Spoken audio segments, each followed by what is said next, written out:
आजमगढ़ पहुंचे समाजवादी पार्टी के मुखिया और पूर्व मुख्यमंत्री अखिलेश यादव ने भाजपा सरकार पर तीखा हमला बोलते हुए दावा किया है कि अगर प्रदेश में फिर से भाजपा जीती तो भविष्य में चुनाव ही नहीं होंगे। उन्होंने तंज कसा कि जो सरकार देश में एक देश एक चुनाव की बात करती है वह समय पर प्रधानी का चुनाव भी नहीं करा पा रही। सिधारी क्षेत्र में एक वैवाहिक कार्यक्रम में पहुंचे अखिलेश यादव ने सरकार पर कई गंभीर आरोप लगाए। उन्होंने कहा सरकार अपना दबदबा बनाने के लिए झूठे एनकाउंटर करा रही है जिसका हिसाब जनता जल्द लेगी। अखिलेश ने कहा कि अयोध्या दुनिया भर के सनातनियों की आस्था का प्रतीक है, लेकिन सरकार ने इसकी छवि बिगाड़ी है। चंदा चोरी मामले में बनी एसआईटी की रिपोर्ट किसे सौंपी गई और क्या कार्रवाई हुई इसका किसी को पता नहीं है। उन्होंने सवाल उठाया कि अयोध्या का वर्ल्ड रिकॉर्ड बनाने वाले मुख्यमंत्री को इसकी भनक तक क्यों नहीं लगी। उन्होंने कहा जनता महंगाई, बेरोजगारी और आरक्षण में कटौती से त्रस्त है। सपा सामाजिक न्याय और उत्तर प्रदेश की समृद्धि का संकल्प लेकर जनता के बीच जा रही है। सुबह सपा अध्यक्ष ओम प्रकाश राजभर के सपा में टूट वाले बयान पर पलटवार करते हुए अखिलेश ने कहा कि राजभर का कंट्रोल कहीं और से चल रहा है। अयोध्या एक आस्था का स्थान है, केवल भारतीयों का नहीं बल्कि दुनिया में जितने भी सनातनी हैं या हमारे भारत की संस्कृति को समझते हैं उनके लिए एक श्रद्धा के भाव के साथ, एक धार्मिक नगरी होने की वजह से एक भावनात्मक जुड़ाव रहा है। और ये जो खबरें आई हैं और जो जानकारी सूचनाएं मिल गई और सरकार को झुक करके उन्हें एसआईटी बनानी पड़ी और एसआईटी की रिपोर्ट किसको दी गई, ये भी एक प्रश्न चिन्ह है कि एसआईटी बनी और एसआईटी की रिपोर्ट किसको दी गई। और उसके बाद जो कार्रवाई हो रही है, पूरे देश की जनता दुखी है और जो घटना हुई है वो बहुत ही निंदनीय है। लोगों को पहले भी यही था भावना कि ये धर्म से ज्यादा धन की तरफ ध्यान देते हैं, इनके लिए धन ही धर्म है, धर्म बाद में, पहले धन। और ये जो हुआ है व्यवहार, ये बहुत चिंताजनक है। हमारी आस्था के साथ खिलवाड़ है, किसी व्यक्ति की बात नहीं होनी चाहिए। अब बताइए मुख्यमंत्री जी हफ्ते में कितनी बार जाते थे? अगर मुख्यमंत्री प्रदेश के वर्ल्ड रिकॉर्ड बना रहे हो अयोध्या जाने का, मुख्यमंत्री जी ये दावा करते हैं कि वर्ल्ड रिकॉर्ड बनाया उन्होंने उस स्थान पे जाने का, लेकिन क्या सूचना तंत्र था? क्या उनकी जानकारी में नहीं था?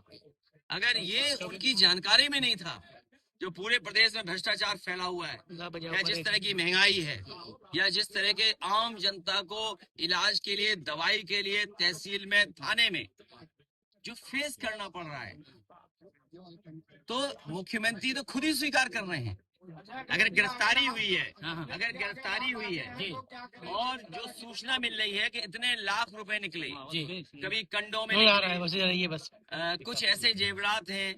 लोगों ने, सिंधी समाज ने आरोप लगाया कि हमने तो इतनी चांदी की शिला दी थी या आप मान लीजिए डायमंड दिया था या गुप्त दान था। तो ये आस्था के साथ जो खिलवाड़ किया है वो प्रभु श्री राम कभी उन लोगों को माफ नहीं कर सकते। प्रधान हमारी बहुत लोकतंत्र में सबसे प्राथमिक यूनिट है। जो लोग नवंबर में चुनावों की बात कर रहे थे, जो वन नेशन वन इलेक्शन की बात कर रहे थे, वो प्रधानी का चुनाव नहीं होने दे रहे हैं।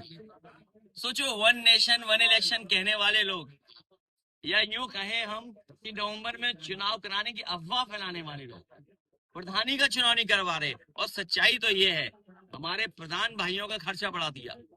अब उन्हें जब तक चुनाव नहीं होगा तब तक चुनाव लड़ते रहना पड़ेगा। सरकार खुद स्वीकार कर रही है कि सीसीटीवी से छेड़खानी हुई है। सीसीटीवी से छेड़खानी तो हुई है, लेकिन सीसी कितना वसूला गया है? सीसी का मतलब चढ़ावा चोरी, सीसी का मतलब चंदा चोरी। जब सरकार खुद स्वीकार कर रही है कि सीसीटीवी के फुटेज में उन्हें 70 दिन में या 42 दिन में इतना देखने को मिला। तो आप इससे समझ लीजिए। और जो मुख्यमंत्री जी वर्ल्ड रिकॉर्ड बना रहे थे, क्या कह रहे, पानी का पानी हो जाएगा, दूध का दूध, पानी का पानी हो जाएगा। अरे भाई कौन कह रहा है? हम तो कह रहे हैं सोने का सोना वापस कर दो, चांदी का चांदी वापस कर दो। राजधानी में आग लगने से मर गए। और अहंकार देखिए आप, मुख्यमंत्री जी का अहंकार देखिए आप। हमारा साथी सही कह रहा है, कितने लोगों की जान चली गई। एक घर के बच्चे जो कमाने वाले थे, जो पूरा परिवार चलाने वाले लोग थे, उनकी जान चली गई। और मुख्यमंत्री की भाषा क्या थी कि भाषण मत सुनाओ। याद रखें, अगर एक माँ के साथ ये व्यवहार हो सकता है, आप लोगों के सामने ऐसा व्यवहार हो सकता है, तो सोचो पीछे व्यवहार कैसा होता होगा, हमारे अधिकारियों के साथ व्यवहार कैसा होता होगा। और आपसे तो छिपा नहीं है, एक चैनल पे व्यवहार तो आप सब जानते। जो लोग इस माहौल को समझ रहे हैं, वो जानते हैं कि उत्तर प्रदेश में भारतीय जनता पार्टी को हटाना कितना जरूरी है। मैं फिर कहता हूँ, वो बात दोहराता हूँ, यूपी में भारतीय जनता पार्टी जीत गई। मैं डरा नहीं रहा हूँ। ये तोड़ देंगे। बंगाल का चुनाव तो देखा ना सबने, यहाँ के बाई इलेक्शन तो देखे ना आप। अगर मेरे जाने के बाद लालजी वर्मा जी आएंगे, उनसे पूछ लेना उनको हराने के लिए प्रशासन ने और शासन ने क्या किया था। उत्तर प्रदेश में चुनाव भारतीय जनता पार्टी जीत गई तो आखिरी बार वोट डालने हो गया, भविष्य में चुनाव नहीं होगा। मुख्यमंत्री से मिलने के बाद अगर कोई परिवार की बहन संतुष्ट नहीं है, अगर वो बहन संतुष्ट नहीं है, इसका मतलब सरकार पे भरोसा नहीं है। उस बहन के साथ साथ लाखों लाख हमारी माताएं बहनें, उनको भी भरोसा नहीं होगा। ये इनकाउंटर इसलिए करते हैं जिससे अपना दबदबा बना दें और कानून व्यवस्था पे कोई बहस ना कर पाए। ये झूठे इनकाउंटर में न जाने कितने पुलिस वाले जेल गए हैं। और पुलिस वाले जब जेल जाते हैं, उनके साथ न सरकार खड़ी होती है, न कोई और खड़ा होता है। ऐसा है,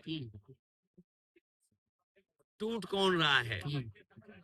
और अभी बहुत सारी ऑडिट होनी है। आप तो पत्रकार हैं, आपके पास तो केवल एक कैमरा और एक ये है, क्या बोलते हैं, आईडी माइक है। लेकिन आप नहीं तय करते हो चलेगा क्या? आप तय करते हो क्या? नहीं हम नहीं। हाँ, आप नहीं तय करते हो, तो ये बात स्वीकार कर ली। केवल यूट्यूब वाले ठीक है हमारे, उनका लाइव है एकदम। जैसे इनका कंट्रोल कोई और है, तो उसी तरह वहाँ भी कंट्रोल कोई और है।